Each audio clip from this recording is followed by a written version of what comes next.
Табай Максат. Я ученик 5 класса основной средней школы, село Троицково. Мой рисунок выполнен цветными карандашами. Эта картина изображает живописный уголок природы, где река плавно течет через зеленые просторы, создавая ощущение спокойствия и умиротворения.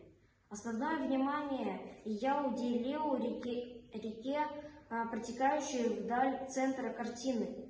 Ее светло-голубая поверхность словно манит прохладной и создает контраст с насыщенной зеленой барьеров.